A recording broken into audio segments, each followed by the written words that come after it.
বেগুন ভাজা আমরা সবাই করে থাকি, কিন্তু এক একজন এক একভাবে ভেজে থাকি। আজকে আমি আমার রেসিপিটি আপনাদের সাথে শেয়ার করব।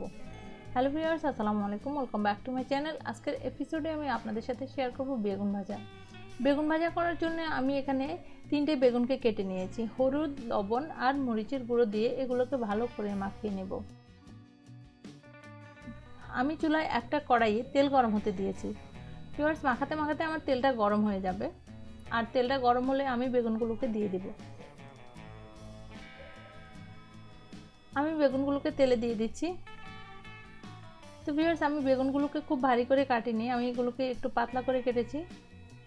আর যে দিক থেকে ইচ্ছা হয়েছে সেই দিক থেকে কেটে নিয়েছি। আপনারা আপনাদের ইচ্ছে অনুযায়ী কেটে নেবেন।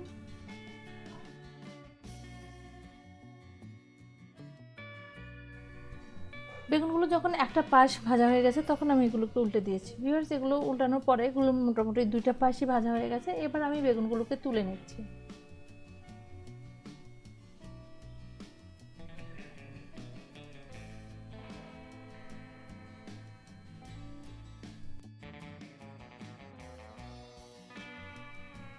বেগুনগুলোকে তুলে নিয়ে আমি আবার যে কয়টা বেগুন ছিল সে কয়টা বেগুনকে ভেজে নিচ্ছি।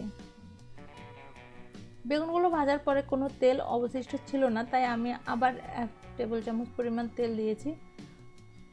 পেঁয়াজ দিয়ে দিচ্ছি পরিমাণ মতো। ভিউয়ার্স, আপনারা এখানে আর একটু বেশিও পেঁয়াজ দিতে পারেন, আমি আমার পরিমাণ অনুযায়ী দিয়েছি।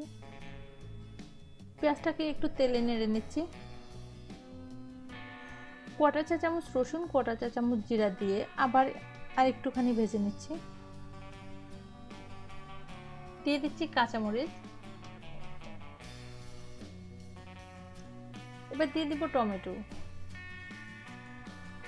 এখানে আমি একটা টমেটো দিয়েছি, আপনারা চাইলে আর একটু বেশিও দিতে পারেন, আবার কমও দিতে পারেন। এবার সবকিছু কিছুক্ষণ ধরে ভেজে নিচ্ছি। মোটামুটি ভাজা হয়ে গেলে ভিউয়ার্স, যদি আপনার মনে হয় যে কালারটা একটু সাদাটে লাগছে আর একটু কালার হলে ভালো হতো, তো আপনি চাইলেই দিতে পারেন। 1 চিমটি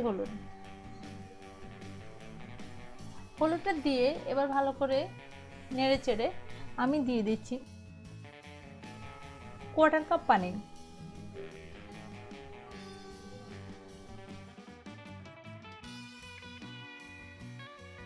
এবার পেঁয়াজগুলোকে চারদিক থেকে নেড়ে চেড়ে একটা ঢাকনা দিয়ে কিছুক্ষণের জন্য ঢেকে দিচ্ছি।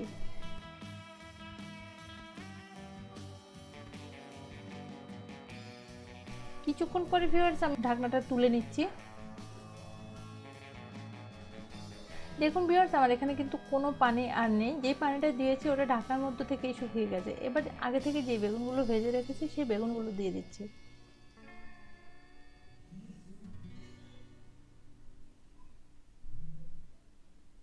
বেগুনগুলো দিয়ে আমি আবার এটাকে নেড়ে চেড়ে একটা ঢাকনা দিয়ে কিছুক্ষণের জন্য ঢেকে দেব। কিছুক্ষণ পরে ঢাকনাটা উঠিয়ে আমি বেগুনগুলোকে উল্টে দিচ্ছি। কড়াই ধরে আমি উল্টে দিয়েছি। ভিউয়ার্স, উল্টানোর পরে কিছুক্ষণ রেখে আমি আবার এগুলোকে নামিয়ে নিচ্ছি, একটা সার্ভিং ডিশে তুলে নিচ্ছি। তো আমি আশা করি আমার রেসিপিটি আপনাদের ভালো লেগেছে। আর ভালো লাগলে অবশ্যই আমার চ্যানেলটিকে সাবস্ক্রাইব করবেন, সাথে লাইক, কমেন্ট এবং শেয়ার করবেন। তো আল্লাহ হাফেজ, সবাই ভালো থাকবেন, সুস্থ থাকবেন।